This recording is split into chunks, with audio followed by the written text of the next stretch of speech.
Soyez les bienvenus sur votre antenne, madame, messieurs, bonjour à vous, bonjour à chacun, merci de nous retrouver comme cela se doit sur 10-12 le Zénith et nous sommes repartis pour 2 heures de temps d'antenne à passer en votre compagnie et faisons bien. Qu'est-ce qui se passe aujourd'hui entre les maires et monsieur Olanga Obam de la décentralisation aujourd'hui?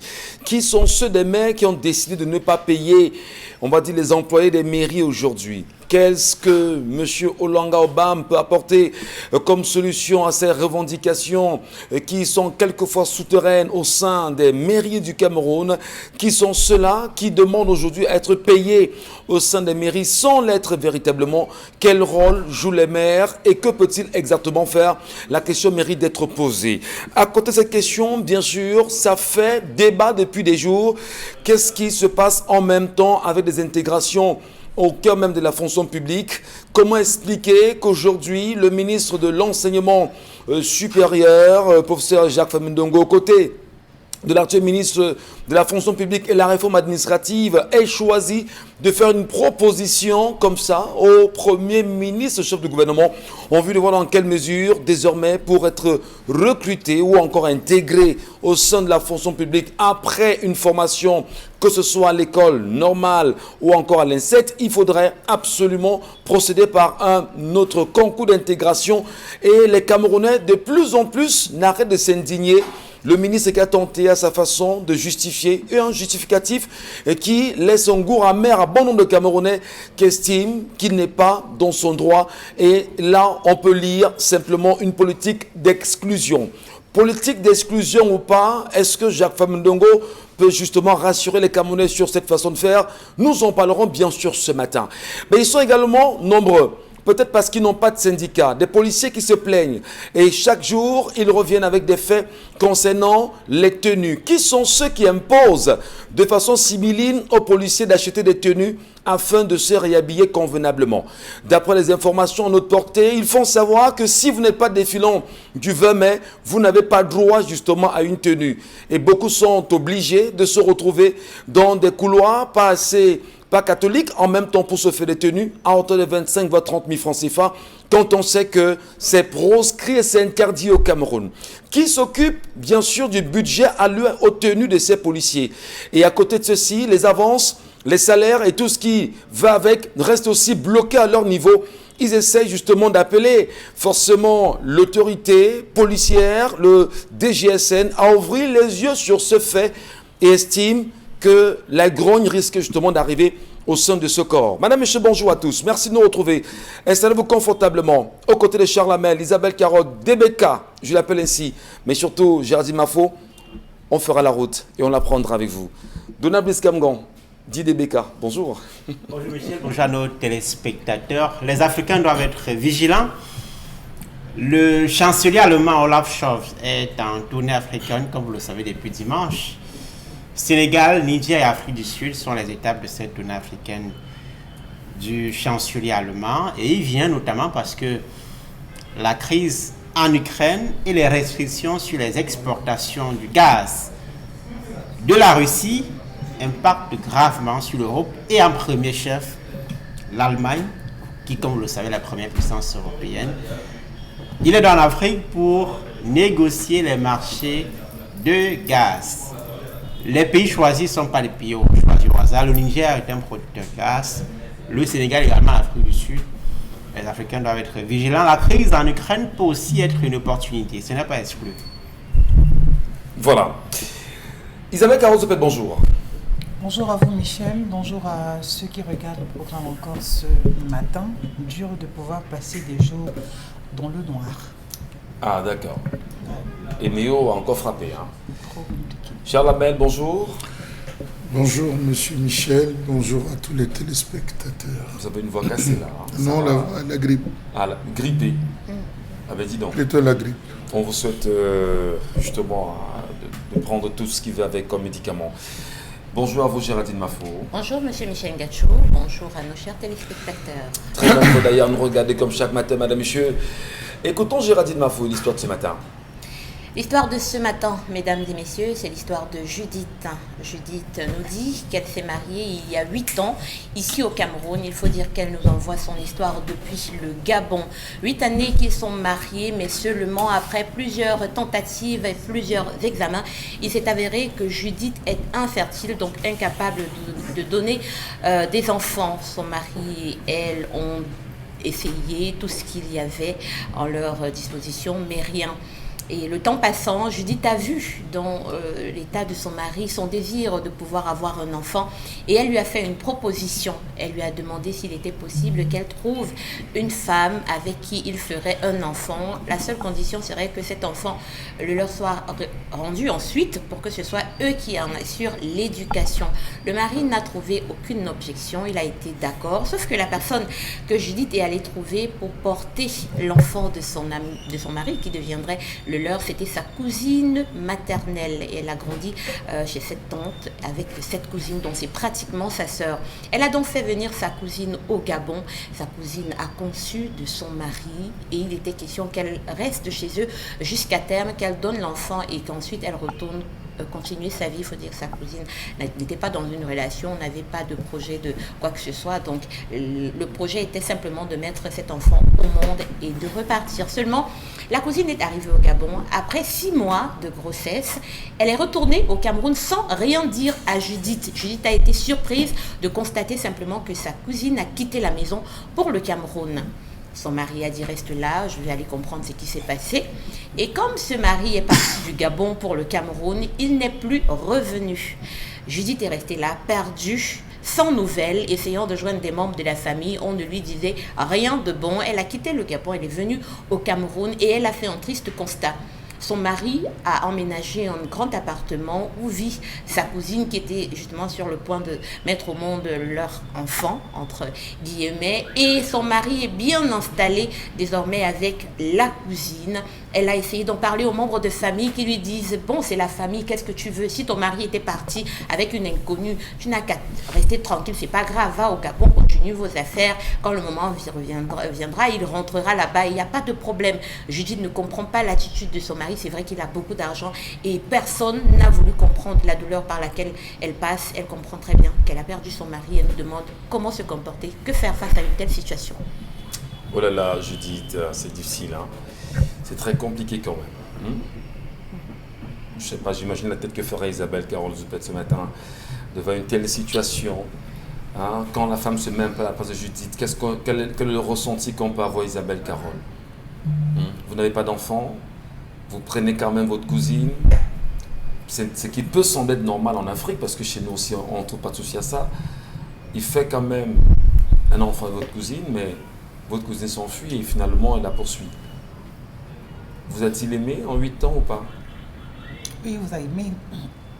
Votre mari vous a aimé, peut-être qu'il vous aime même encore, peut-être un peu moins, mais je crois qu'il vous a aimé. Allez simplement savoir l'intention que la cousine avait ou alors qu'elle a toujours. Je crois que la femme a fait une grosse erreur, je crois. En faisant quoi? Elle a fait une grosse erreur en disant écoute, voici ma cousine, fait l'enfant avec mon mari, et puis c'est trop compliqué ce genre de choses parce que même si la cousine n'avait pas eu cet écart de comportement tout de suite, on est d'accord qu'à l'avenir, il y aurait vraiment eu des conséquences. Il y aurait vraiment eu des conséquences parce que votre cousine aura vite fait de vous dire donne-moi mon enfant, j'ai besoin de lui pour les vacances. Tu ne me parles pas comme ça, l'enfant que tu as là, ce n'est pas ton enfant, c'est le mien. Et puis quand l'enfant va commencer à grandir, on dira je suis ta mère, écoute, c'est avec qui tu vis, m'a simplement supplié d'être avec son mari. Donc écoute, vraiment, sache que tu es là-bas simplement pour un bout de temps. Après, c'est moi qu'il faut venir voir. Donc je dis, c'est tellement compliqué à gérer que dans ce genre de choses, il vaudrait parfois mieux aller prendre un enfant même de votre cousine et l'élever. Je préfère prendre l'enfant que votre cousine a fait avec son mari. Vous dites, ok, d'accord, donne-moi tel enfant, je t'aiderai à l'élever, de prendre l'enfant en bas âge et pouvoir l'élever pour qu'il y ait une certaine chaleur, une certaine couleur dans la maison. Parce qu'en réalité, c'est ça qu'on recherche. Mais de parler à dire qu'on appelle la cousine de venir faire l'enfant avec son mari, je crois qu'elle-même a participé à désunir son couple d'elle-même. Elle a pris ses propres mains et a déconstruit. Mais est-ce que la proposition est une mauvaise proposition?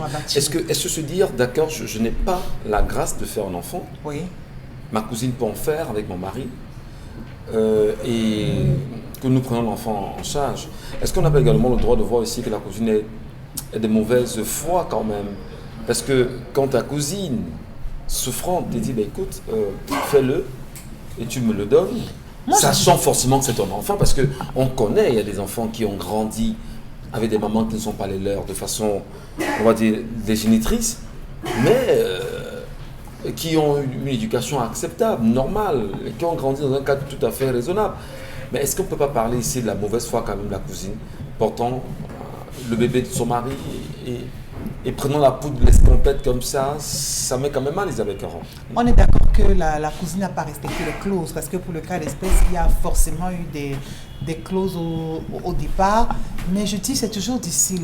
Porter un enfant 9 mois dans votre sein, et quand vous dites après que rends-moi l'enfant et tout, et puis vous connaissez la personne, c'est toujours compliqué à gérer. C'est pour ça que je dis, même si la dame n'avait pas eu ce comportement maintenant, plus tard, cette femme n'aurait jamais la paix dans son foyer, parce que tous les jours de sa vie, la cousine aurait vite de rappeler, ce n'est pas ton enfant, c'est mon enfant, et de dire même, rends-moi mon enfant. C'est pour ça que je dis, pour éviter ce genre de querelle où vraiment on va passer toute une vie à pouvoir gérer, autant mieux prendre des enfants dans votre famille, dans votre belle famille, prendre ces enfants, les élever, leur donner tout l'amour. Elle a souhaité que ce soit le produit quand même de son mari. Oui, il n'y a pas de problème. Quand un homme veut avoir un enfant, d'ailleurs, il ne dit même pas. Sa semence sera encore mieux. Michel Ngacho, oui.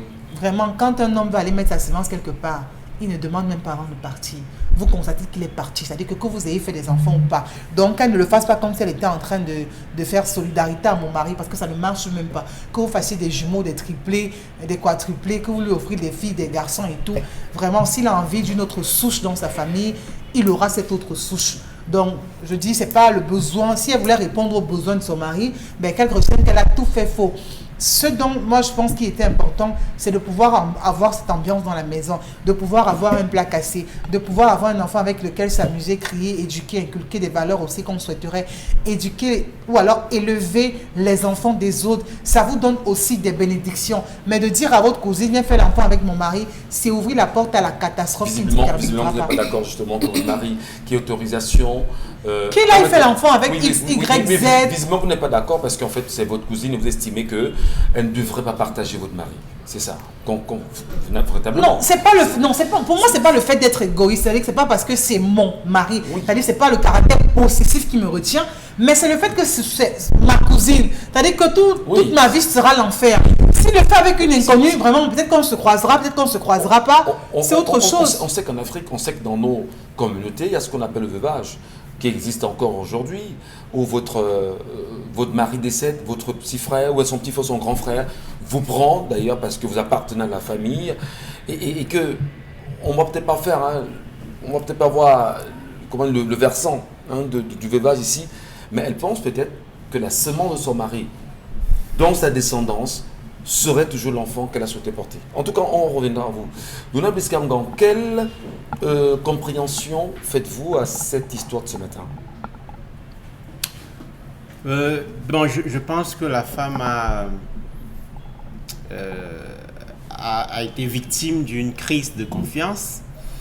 Bon, je ne sais pas si le meilleur choix était de faire quoi à une cousine, mais...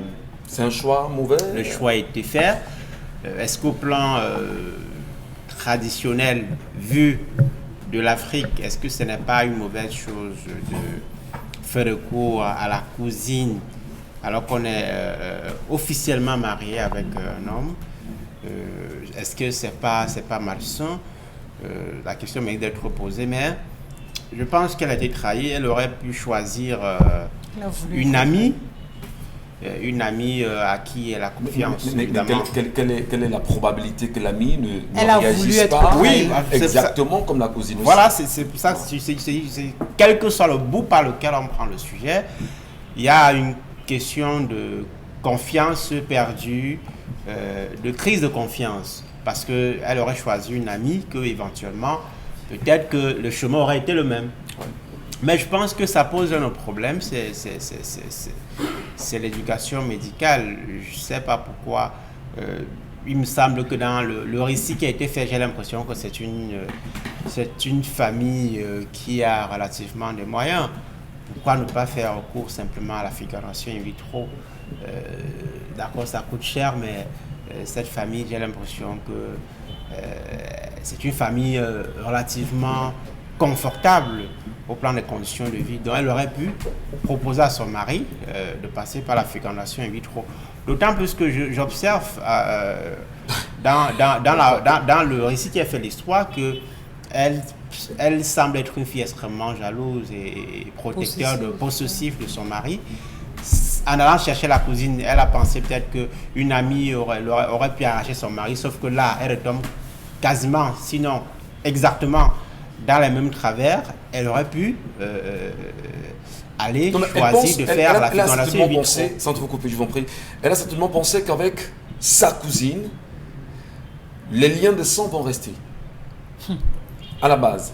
Je ne suis pas sûr que c'était l'intention. Je pense qu'elle a plutôt voulu dire, bon, au lieu de prendre une amie nicaise qui après va m'arracher mon mari, mieux je prends ma cousine Brenda qui est en famille, c'est la famille, elle va forcément faire l'enfant et puis s'en aller, mais mal lui en a pris, elle retombe dans les mêmes travers. Alors, et lorsque la famille lui dit, Dona Brice Kamgan, ben écoute, tu peux laisser tomber, c'est ta sœur.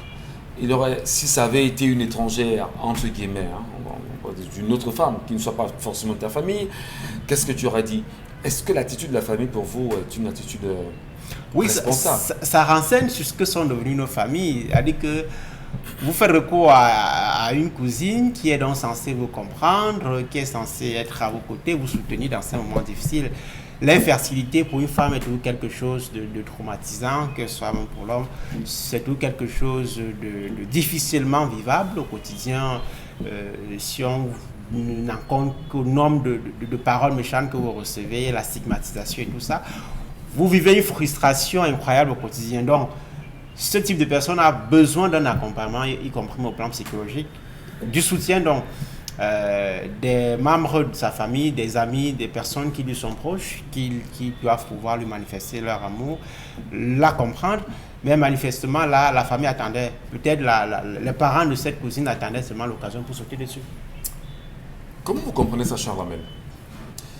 Je parle ici de la position de la famille. Dans un premier temps, l'ambition de la dame, qui forcément à la base aussi veut absolument avoir un enfant, gardant ses liens, assurant à cet enfant une protection réelle, mais surtout le choix porté sur sa cousine.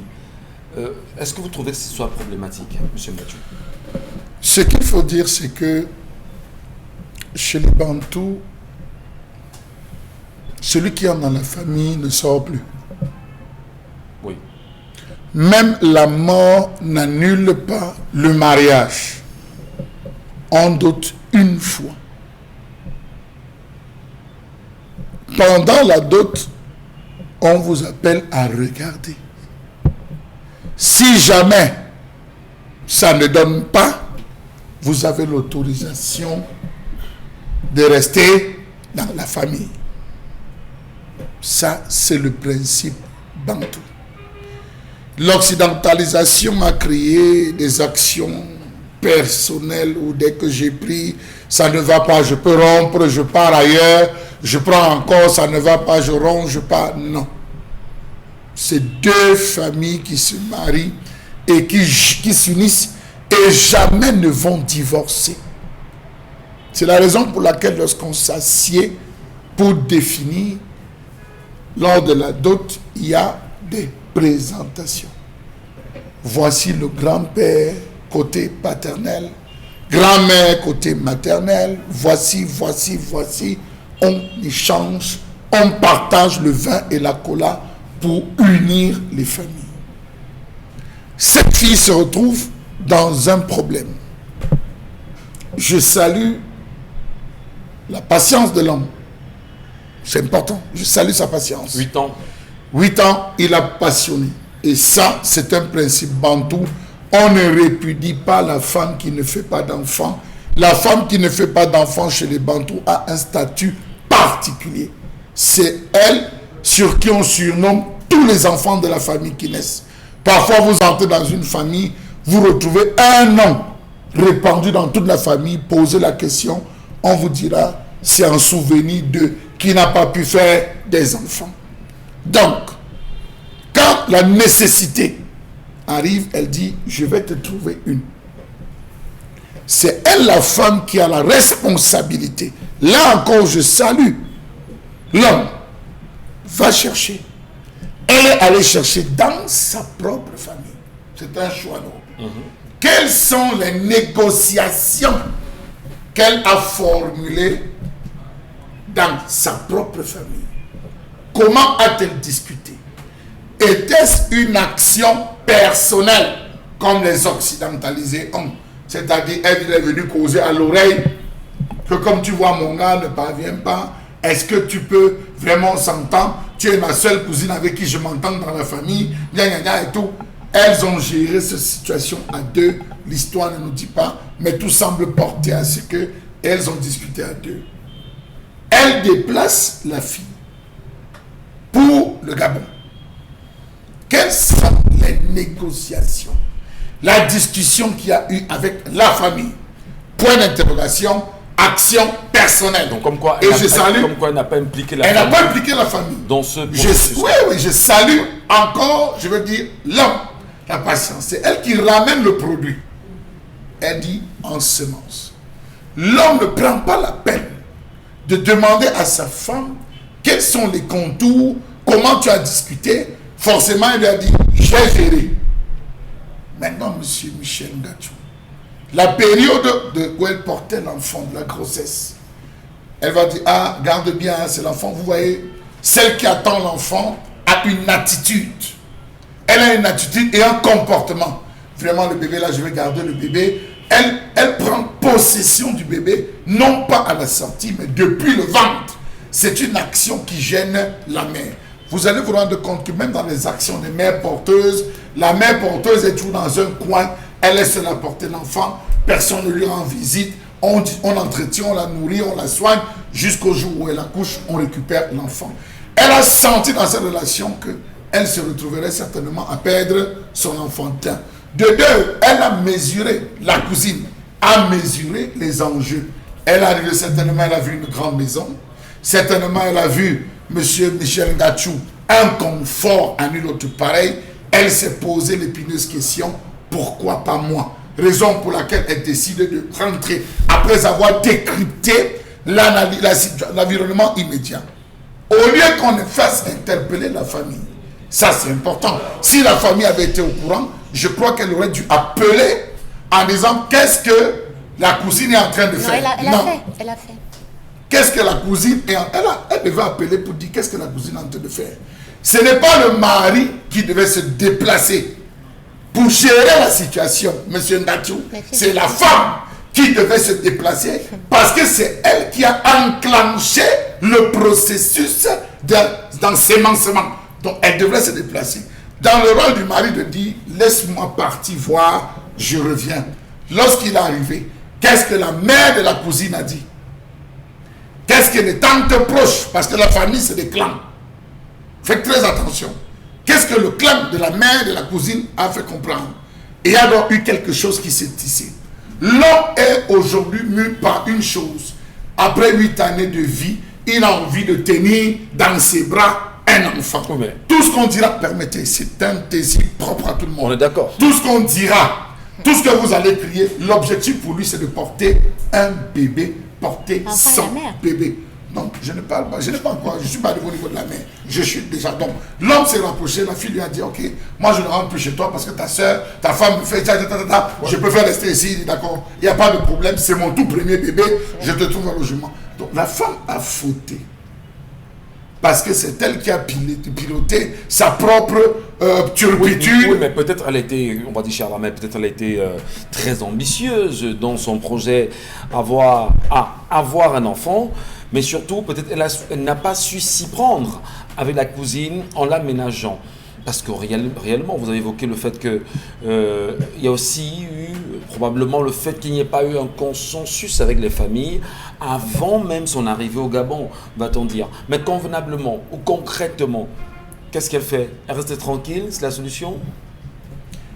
Vous voulez que je quand son mari s'installe, non, on vous relance. Oui. Quand son mari va s'installer justement au Cameroun, l'abandonnant au Gabon, qu'est-ce qu'on fait pour elle là? Monsieur Ngatsou, elle a perdu la main à un niveau. Elle n'a impliqué personne. Comment ça? Elle n'a impliqué personne. Comment vous dites personne, monsieur? J'ai dit qu'elle n'a impliqué personne. Puisqu'elle dit qu'elle La famille, non, elle n'a impliqué personne. La famille aujourd'hui ne se retrouve devant un fait accompli en lui disant, dis donc toi aussi, laisse. C'est dans la famille, c'est reste dans la famille. Parce que la famille qui emploie cette expression a mesuré. Vous savez, monsieur Nacho, la relation entre homme et femme se joue en un cliquement de doigts.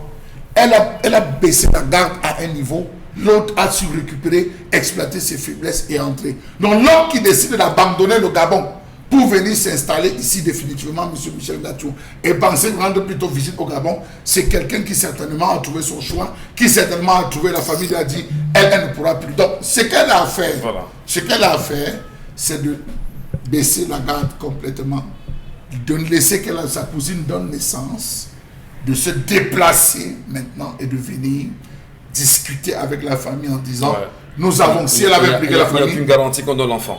Non, je ne parle pas de garantie. Je dis discuter avec la famille en disant voilà ce qu'on avait convenu au départ. On en est où? Que toute la famille soit assise. On en est où? Qu'elle dise je ne donne pas l'enfant. Qu'elle dise je ne suis plus prêt. Elle pose la question. Elle se tourne vers son mari en disant la suite c'est quoi? Mais pour le moment, il y a l'enthousiasme pour l'homme d'avoir un enfant. Voilà. Et le fait qu'on lui de bien garder. Voilà. Je voudrais, Géraldine, avec une petite... j'ai une interrogation quand même. Si vous êtes pour épouse votre cousine, le mal peut être à quel niveau? Quand vous me posez la question, si vous avez pour épouse, déjà, pour épouse... Oui, si vous avez pour épouse... Donc, il y a tellement d'étapes que vous avez à brûler pour me poser la question. Si votre mari a deux femmes, et vous revenez de la même famille, est-ce que c'est pas peut-être l'occasion d'être encore plus complice, plus que jamais proche? Proche de quoi? Toutes les deux femmes. Pardon. Bon, je sais pas, vraiment, quand vous me posez cette question, je pense que vous connaissez la réponse et que vous voulez simplement me voir dire ouvertement ce que vous savez que je vais dire. Je n'envisage pas ce genre de choses, de toutes les façons. Donc, je me retrouverai devant ce genre de choses. On est pas en autarcie quand même. Hein. Autarcie, donc je partage mon mari avec ma cousine. Vous savez, il y a rien. Ce qui fait mal dans l'histoire de Judith, c'est qu'elle se retrouve sur un piège qui s'est refermé sur elle, mais c'est un piège qu'elle a elle-même posé. Et il n'y a rien de plus triste que de connaître des douleurs dont vous êtes l'initiateur ou l'initiatrice. C'est ce qui est dramatique dans l'histoire de Judith. Tout ce qu'elle va vivre aujourd'hui, elle se reprochera toujours, elle s'en voudra toujours d'avoir pensé une telle chose. Peut-être pensait-elle que sa cousine la comprendrait, mais elle ne la trahirait jamais, mais elle a eu la faiblesse d'aller prendre à côté, là où ça te fera toujours mal, ou quelqu'un que tu auras en face tout le temps, de laquelle tu ne pourras pas te couper parce que c'est la famille. C'est ça qui est terrible. Mais il faut dire que je ne sais pas comment elle a pensé ce genre de choses, parce que faire un enfant avec quelqu'un, ce n'est pas en un rapport sexuel. C'est vrai que des cas ça arrive comme ça, mais un rapport sexuel en lui-même c'est un contact. Non, c'est un contact, ce sont des émotions qu'on partage, c'est une fusion. Et à répétition, ça crée forcément quelque chose. Je ne sais pas si elle avait mesuré ça. Et vous le savez, les hommes sont comme ils sont. Hein. Donc après, si... ben voilà, je ne vais pas aller dire ce que vous savez. S'il a commencé à comparer... Et tout ça, les hommes ont cette faiblesse-là que quand c'est bon, parfois ils oublient un peu toutes les valeurs et malheureusement son homme a dû oublier que c'était quelque chose qui avait pour objectif de corriger quelque chose dans leur vie de couple à eux et c'est triste. Je dis cet homme est bon, c'est vrai, il a été patient sans jamais aller dehors, j'admire sa fidélité, j'admire sa capacité à soutenir son épouse, mais c'est un homme faible. C'est un homme faible, facilement manipulable. Il manque de caractère. Oui, il est bon à la base, parce qu'il a 8 ans quand même à supporter votre femme. Combien d'hommes le feraient? 2 ans, il a fait 4 enfants dehors. Rien ne dit qu'il ne l'a pas fait. Hein. Bon, jusqu'ici, la version de l'histoire qu'on a quand même, c'est que la femme n'a pas encore... C'est un homme fidèle. La femme n'a pas dit qu'elle a senti. Mais sur la base de l'histoire de Judith que nous avons, son homme a été à ses côtés. Vous le savez, quand votre homme commence à vous trahir, vous savez. Donc, elle n'a jamais senti que son mari, le fait de n'avoir pas d'enfant a été une menace pour l'amour de son mari, elle. Quand votre mari commence à vous tromper, vous le savez, c'est ça? Oui, on le sent toujours, même si on ne saisit pas, vous sentez que quelque chose se passe. Quand vous êtes une femme qui est connectée à votre mari, vous le savez. Parfois même, vous manquez simplement la preuve. Mais vous le sentez, c'est quelque chose qui ne ment pas. On n'aime plus quand on aime. Si un homme a commencé à avoir des vues ailleurs, vous sentez qu'il a relâché de votre côté. Mais vous cherchez les preuves. C'est pour ça que les femmes deviennent soupçonneuses. On le sent toujours. Vous êtes d'accord avec ça? Maintenant, juste une parenthèse. Vous êtes d'accord avec ça, Isabelle? Bon, c'est-à-dire que vous sentez qu'il y a un truc qui se passe avant. Parce qu'il y a des capacités à cacher le jeu. Hein, Il y en a qui sont de fins stratèges, qui réussissent à cacher. Ça se passe même sous votre nez. Vous êtes en train d'aller chercher ailleurs. Pourtant, c'est juste à côté de vous. c'est très proche de vous. Il y Voilà. va, il y C'était va. parenthèse. Merci. C'est pour ça que je dis ça dépend de la sensibilité de chacune et ça dépend de l'environnement. Tout ça, ça va de l'éducation. Il y a des familles où on ne vous éduque pas sur certaines bases, mais il y en a, vous êtes sensible. Si vous êtes concentré, vous allez sentir que ça a quand même commencé. Ici, là, j'ai senti que. Donc, ça dépend. Maintenant, je vais parler de la cousine en elle-même. C'était... je pense que depuis le jour où Judith est venue lui parler, elle a nourri son projet. Et elle n'a pas nourri le projet seule, elle l'a nourri avec la famille. Il faut déjà savoir que chez nous, ce n'est pas notre mariage n'arrange pas tout le monde. Quand vous épousez surtout un homme bien positionné, c'est pas on vous félicite des lèvres, mais on a envie de trouver même quelque chose pour vous détruire. La preuve, c'est que ce sont nos familles parfois qui nous bloquent même. La conception et tout ça, c'est souvent dans nos familles, ça vient de nos familles. Comme pour dire que nos mariages ne réjouissent pas tous nos membres de famille. Et peut-être que la cousine de Judith, en partageant, a trouvé dans le cœur de quelqu'un de méchant dans la famille le subterfuge qui se referme là sur elle. On lui a dit va. Comment Et la tout ça. ramener à un état qui souhaiterait bien sûr qu'avec son mari, qui retrouve toujours la paix d'antan? Vous savez, quand on est une épouse... La paisibilité oui, d'antan. oui. Quand on est une épouse, il faut déjà être paré à subir beaucoup de choses. Mais l'attitude de vainqueur chez l'épouse, c'est toujours le silence. Très bien. Toujours le silence. Comme Charles Hamel a dit, moi je suis d'accord avec son conseil. Il faut laisser l'homme avoir son bébé entre ses mains. Parce que parfois, emporté, il perd le nord. Et on l'a dit, c'est un homme qui est faible à la base. Donc il faut laisser qu'il tienne son enfant, qu'il ressente toute l'émotion qu'il a besoin de ressentir. Ensuite, vous établissez une communication paisible. Merci à Elle vous. l'accompagne. Merci. Dès que l'enfant naît, elle l'accompagne. Si vous le laissez, si la dame laisse son mari dans de telles conditions et tout, qu'elle vienne simplement avec un autre trousseau, parce qu'il ne s'arrêtera pas à un, il s'arrêtera à deux, et elle viendra un jour où elle sera simplement en train de Parce que faire leur mariage civil. Il faut c'est savoir action de femme, réaction d'homme. Si elle engage un bras de fer, il va s'entêter. Ah, Je crois d'accord. qu'elle se tait, Le elle silence. reste calme, Ouais. elle accompagne dans l'arrivée de cet enfant. Elle se prépare littéralement comme tel qu'elle avait prévu. La suite, ça va se négocier techniquement. Voilà. Alors, merci beaucoup. Mais moi, je pense à un moment donné qu'on pouvait aussi se demander pourquoi est-ce que l'homme n'a pas pris un arrangement avec sa femme en disant à sa femme, d'accord, donne-moi l'occasion d'aller faire un enfant et le ramener à la maison dans la mesure du possible. Ça peut être aussi une solution, bon. une voie. C'est bon que cela vienne de la femme. Oui, c'est Ah, nettement mieux. bon. C'est bon C'est que nettement cela mieux, c'est vient. nettement mieux. C'est comme Non, ça quand chez vous les attendez, Bantous. quand vous Non, dites, c'est ok, bien. c'est bien Je que dis la c'est femme, bien.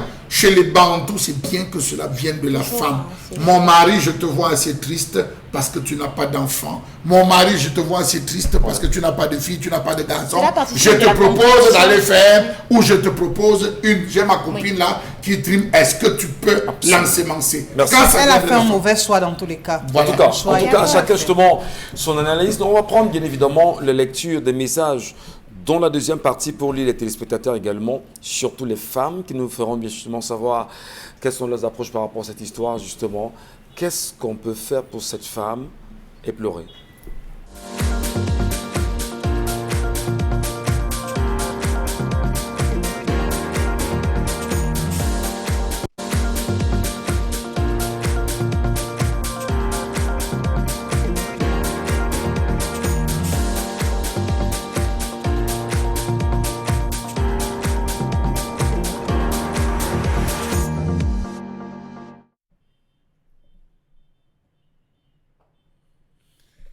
Je m'interroge ce jour sur la question de l'épineux problème de recasement des populations dans ce pays.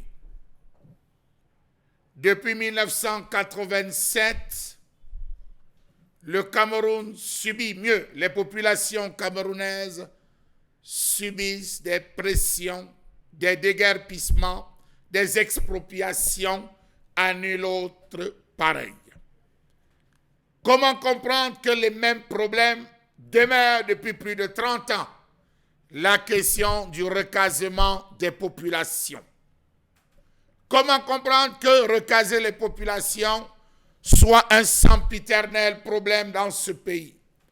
Pourtant, la Constitution du Cameroun, dans son préambule, stipule, je cite, « La propriété est le droit d'user, de jouir et de disposer des biens garantis à chacun par la loi. Nul ne saurait en être privé si ce n'est pour cause d'utilité publique et sous la condition d'une indemnisation dont les modalités sont fixées par la loi. Fin de citation.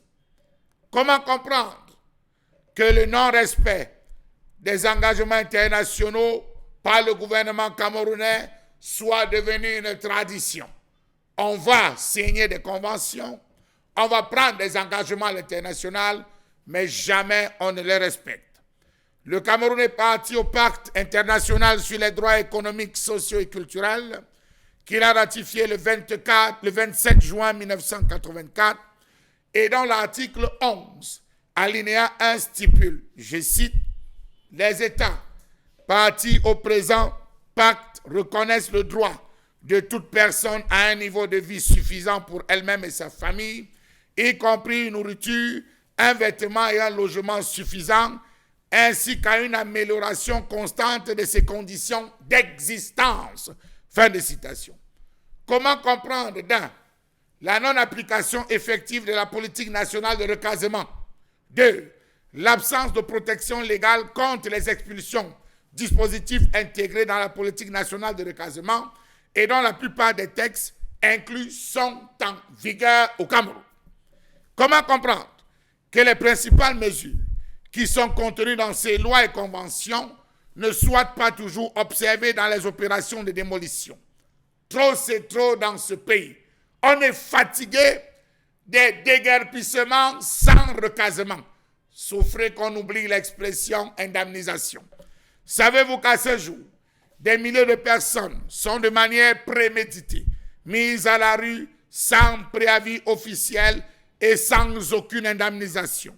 Savez-vous que ces politiques mal implémentées ont de lourdes conséquences sur le plan social, paupérisation, dislocation de la cellule familiale, abandon scolaire, prostitution, délinquance, traumatisme et j'en passe. Sur le plan politique, tension, méfiance des populations vis-à-vis des autorités élues et administrations, risque d'explosion sociale. Sur le plan économique, déséquilibre économique, perte de biens, ralentissement de l'économie. Comment comprendre qu'on procède dans ce pays au déguerpissement des populations sans toutefois penser à leur recasement? C'est inacceptable. La gestion du foncier est l'une des principales causes de conflits au Cameroun. Ces conflits sont intra- et intercommunautaires ou opposent des acteurs divers revendiquant des droits sur la terre. Le cas de Tikolo est assez édifiant. Mabanda, le cas de Bonabo, le cas de Bonaloka et j'en passe, on peut en parler. Comment comprendre que l'incarcération des autorités en charge des indemnisations des populations n'a jamais réussi à faire reculer le mal? Au Cameroun, on déguerpit d'abord avant de réfléchir à indemniser, avant de penser recaser. Pourquoi aller poser la question à la présidence de la République pour comprendre? C'est incompréhensible de ne pas premièrement recaser les populations victimes d'expropriation. Exproprier pour cause d'utilité publique, on peut comprendre. Mais exproprier pour un projet commercial, plus difficile, pilule difficile à avaler. Monsieur le Président, pourquoi ne pas mettre en place une commission dotée de personnes honnêtes dont l'objectif serait de réaliser un audit de la propriété foncière en analysant les titres fonciers portant sur de grandes superficies, au-dessus de 10 hectares en zone rurale et au-dessus de 3 hectares en zone urbaine pour vérifier leur conformité avec le droit en vigueur au moment de leur établissement. Réaliser un audit de concession foncière pour l'agro-industrie afin d'analyser leur conformité avec la législation et leurs obligations contractuelles. Réaliser un audit de toutes les rétrocessions des terres du domaine privé de l'État vers les communautés ou les transactions ayant porté sur le domaine public. Réaliser un audit du domaine public pour analyser le respect de son intégrité. Dresser un inventaire de toutes les expropriations pour cause d'utilité publique n'ayant pas donné droit à une liquidation de tous les droits dus aux victimes. Mettre en place des processus de dialogue multi-acteurs autour de la gestion des espaces au niveau local. Comment comprendre que même après le déguerpissement, les populations ne sont non seulement pas recasées, mais sont en plus injustement indemnisées? Le Cameroun se prépare à entrer dans une explosion sociale à nul autre pareil dans les jours à venir. Comment comprendre que cela se fait sans respect des droits humains et dans le déni des engagements qui ont été pris? À chaque situation, les populations subissent des violences inadmissibles sous le prétexte fallacieux du développement économique. Comment comprendre la malice de l'administration partant du sommet jusqu'à la base qui, elle, se bat toutes les fois à transformer des terrains de collectivités en terrains relevant désormais du domaine privé de l'État? Pourquoi l'État du Cameroun n'établit-il pas un titre foncier sur ces terres? Question. Savez-vous qu'avec ces 45 ans d'âge, parce que datant de 1974, la loi qui gouverne la terre dans notre pays est plus vieille que 87% de la population, 87% de cette population exclue de l'investissement. Aujourd'hui, on a des guépis, on est content, mais celles, c'est-à-dire les populations des guépis, elles dorment à la belle étoile, elles n'ont rien reçu comme indemnisation, elles n'ont rien reçu comme lopin de terre pour se reconstruire, même en matériaux provisoires. Elles espèrent le changement.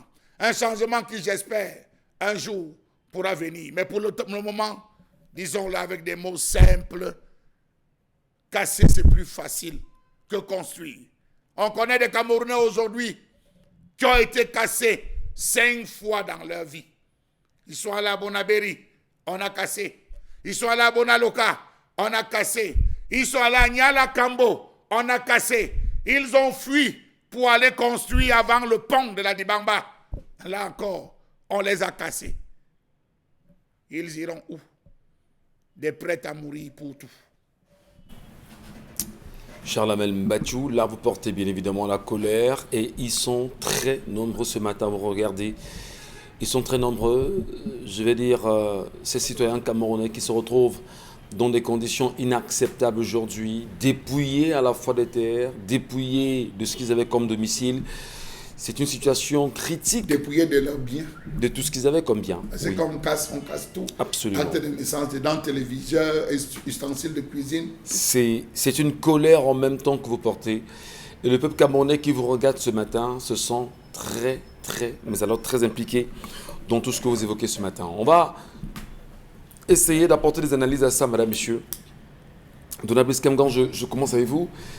Et dans la colère que Charles Amel a exprimée, une question a été posée, est-ce qu'il n'y a pas lieu, dans la mesure du possible, de voir comment mettre en place quand même un audit des propriétés foncières au Cameroun? Parce que, me semble-t-il, c'est une solution qu'il faudra envisager au plus vite. Si jamais le chef de l'État avait encore des coudées franches, et surtout la mainmise sur ces données-là. Avant cet audit, il faut déjà appliquer la loi simplement. Il faut déjà appliquer la loi, cher monsieur. C'est tout. Le recasement au Cameroun est réglementé.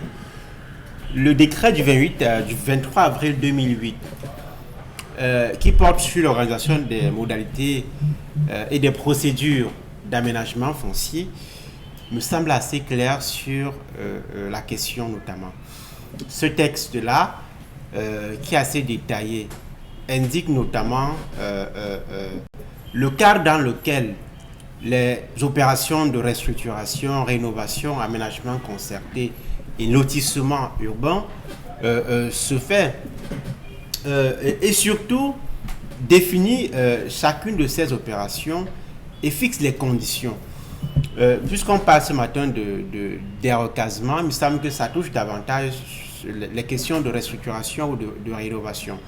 C'est-à-dire des quartiers où les autorités, là ça peut être la commune ou le ministère en charge de l'habitat, où l'autorité estime que les gens sont mal installés, qu'il n'y a pas, que la zone est très désordonnée et qu'il faut soit casser partiellement ou totalement, soit pour y installer des équipements modernes, je parle des hôpitaux, des routes, ainsi de suite, qui n'ont pas été pensés à l'époque, ou alors pour reconstruire totalement la zone.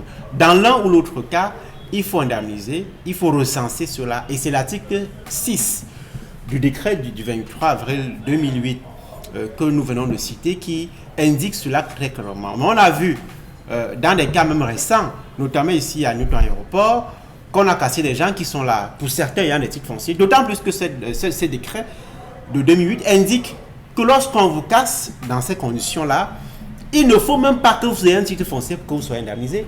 C'est-à-dire que si on vous casse, même si vous n'avez pas de titre foncier, l'État a l'obligation de vous indemniser, de vous recaser, notamment. On voit très bien que il y a là non seulement une violation de la loi, mais si on y ajoute le fait que les casses qui sont opérées dans un certain nombre de cas n'obéissent pas au principe, notamment le plus connu, l'utilité publique.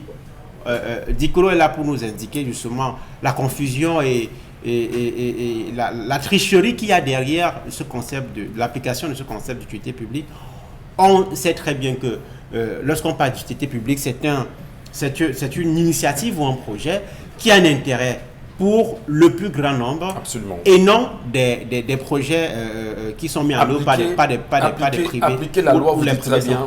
Appliquer la loi, vous dites très bien, en matière de recasement au Cameroun, serait ce par quoi il faut commencer d'abord. Parce que la loi, justement, de 2008 que vous avez... est assez claire là-dessus. Il faut déjà commencer par l'appliquer. Je rappelle que le Codas Caritas, qui est un organe de l'Église catholique qui travaille sur ces questions, indique qu'à Douala, seulement entre 2010 et 2015, on a environ 15 700 familles qui ont été cassées et qui ne sont pas recasées. Ces familles-là on parle de famille, pas de personnes. C'est-à-dire que si une famille a au moins 2 ou 3 personnes, on est autour de 25 000, 30 000 personnes qui sont sans domicile fixe, qui sont ou installées à Makepe, à Mabanda, ou sur des zones à risque, ou sur des drains, et donc exposées aux inondations.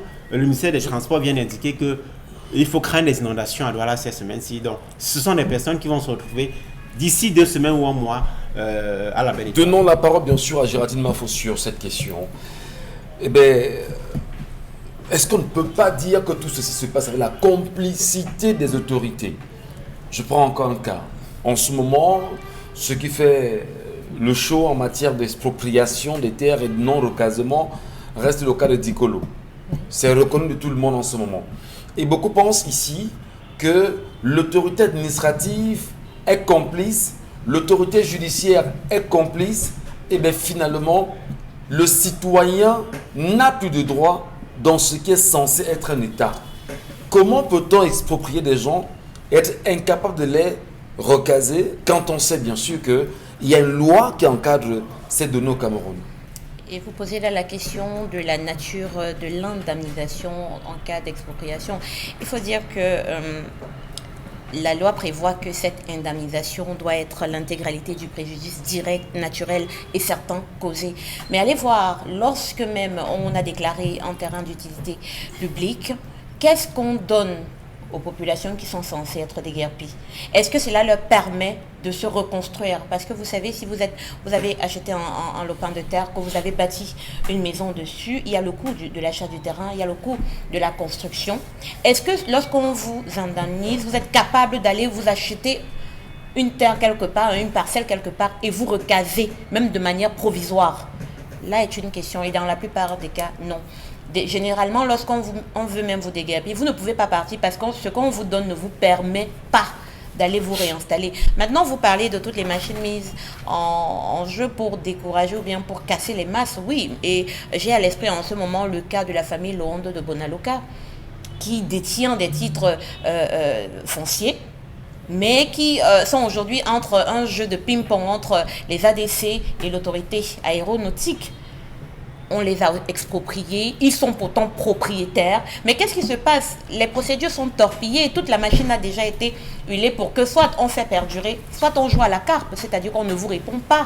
Et vous restez là dans une impasse et pendant que vous vous posez des questions, on va viabiliser ces espaces-là. Je pense qu'aujourd'hui, parce que même quand on veut déclarer un terrain d'utilité publique, il faut encore, on l'a dit, Charles Hamel l'a dit et Donald Brice également, il faut que ce soit au profit d'un plus grand nombre. Mais vous le savez tous que quand on a déclaré même parfois quelque chose d'utilité publique, ce qui se passe, c'est que c'est une grosse affaire entre les gros poissons dans leur intérêt. Ce qu'on va faire là-bas n'est pas dans l'intérêt du peuple. Et je pense que c'est ce qui énerve souvent le plus dans ces affaires-là. Parfois, on va casser, mais après même l'affaire va tellement traîner qu'on va se demander pourquoi est-ce que finalement on avait fait ce qu'on a fait. C'est désolant et j'ai encore à l'esprit ce cas traité sur regard social qui était un cas découlant des casses de Bonaloka où il y a des gens qui sont malheureusement décédés à la suite de ces casses-là. Combien de familles sont-elles à avoir perdu tous leurs biens et même des membres de leur famille suite à ces casses?